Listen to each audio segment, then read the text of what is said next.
There are lots of new features inside of Houdini 22, but one of the cool ones that I wanted to take a look at is the new ripple solver that is in COPS. So let's look at it and see how it works.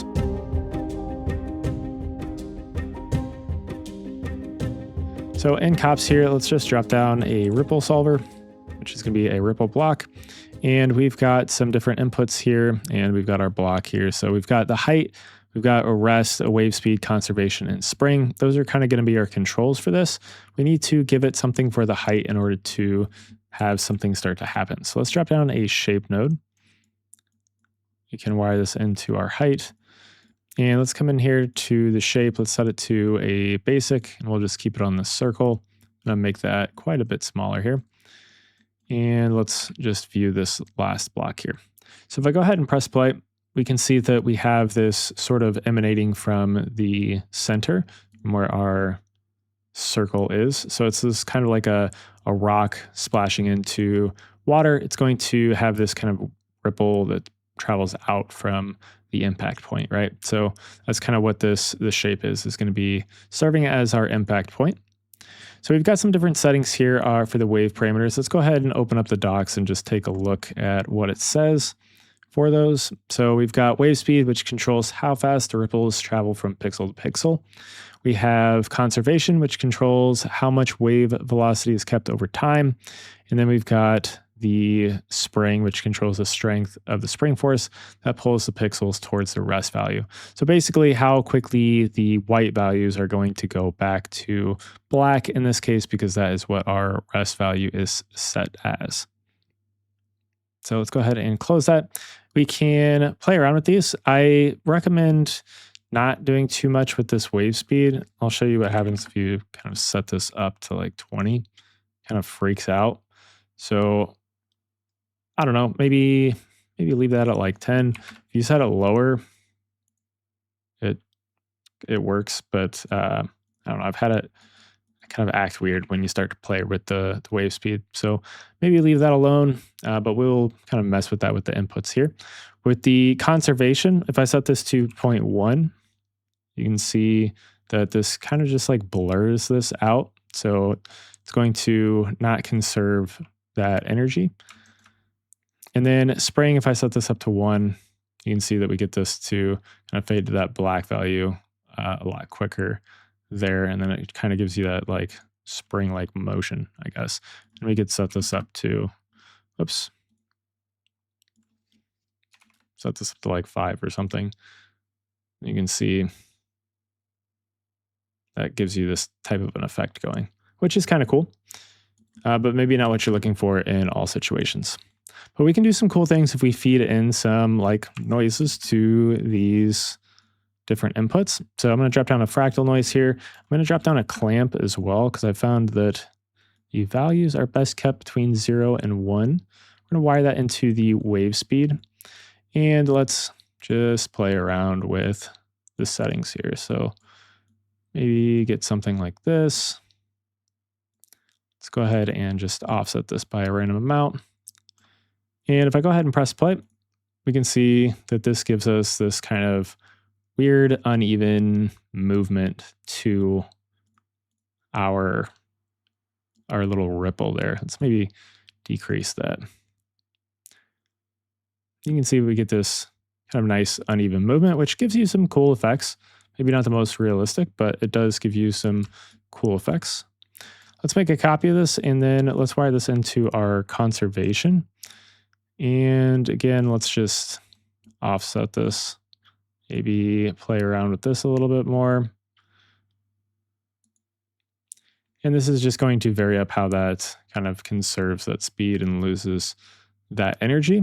And you can get, like I said, some cool different effects here with this. So definitely play around with this and see what you can do with that. But let's maybe set up something that's more like a raindrops type of a sim.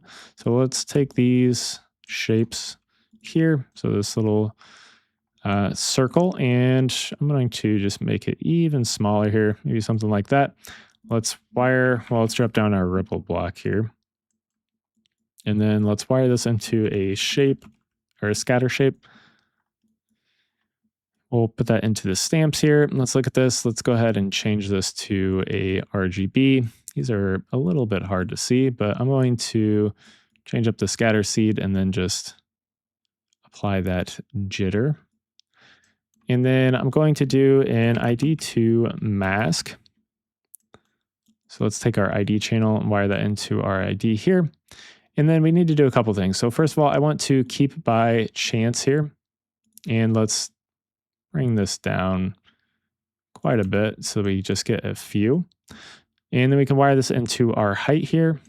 And then I'm also going to wire into our, whoops, not our adjacency, but our pass through, because we need to kind of continuously add this through. So with simulations, right, we're only going to sample the first frame. Let me look at this. Right, we're only going to sample the first frame. So if that changes, it's not going to continue to add things through. So what we need to do is take a cable unpack, wire the pass through into that. Let's set fields from input. Let's do an add node and wire in the output of that into here. I'm going to just clamp this just to make sure we don't go above those 1 values. And then let's take our ID to mask, take this seed, and let's do $FF. And I can go ahead and press play. And you see we get this kind of issue here, because if I look at this ID to mask, as I scroll through here, we get it to eventually pop to this, where it is selecting the background. So we don't want to do that. So let's take this keep by range. Let's set this to 1 of 1. And let's set the start ID to 0, because the background is always going to be -1. If I go ahead and select this little picker icon, I can click on this. You can see that the ID pattern is -1 for the background. So we want to make sure that we exclude those. So let's set that start ID to 0. And again, let's make sure this range filter is set to select 1 of 1. So it selects all of the different points that we're actually selecting. So we're keeping that probability. We're not deleting any extra ones in there. So now if we come back to the ripple block here, you press play and we get this sort of ripple effect. Now this is kind of a little intense. So let's maybe take this and do divided by 10. And now we only change it up every 10 frames, and you can control that however you want. Now we are still having this kind of continue to keep all of its energy, and we don't really want that as well. So let's set this to, I don't know, like 6, and we can do like 4 or something maybe for the spring.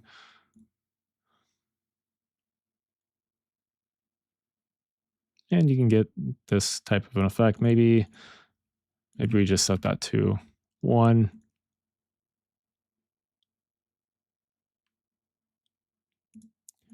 Or maybe even, let's reverse that. Maybe we do like 6 for the spring here.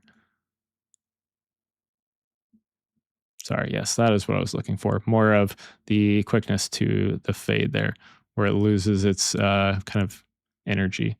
We don't want to continue to conserve all of that energy, unless maybe that's what you're looking for. We can crank it up a little bit and see what that gives us. So we get those kind of ripples continuing to grow outward there, which again is maybe something that you're looking for depending on what you're trying to do. But in this case, we're doing sort of like a raindrops type of a thing. Maybe this is better for what we're looking for.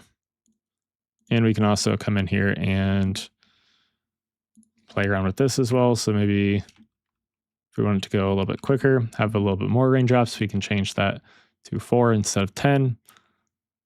And now we get a different effect there.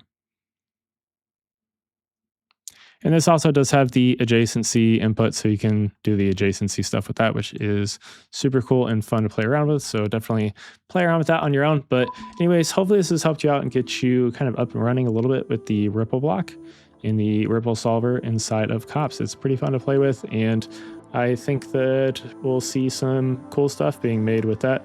Obviously, this was used in the splash screen for Houdini 22 with that little animation. Very cool animation with the adjacency and stuff there. So very, very cool stuff that you can do with that. But anyways, like I said, hopefully this helps you out. Thank you guys for watching, and have a good day.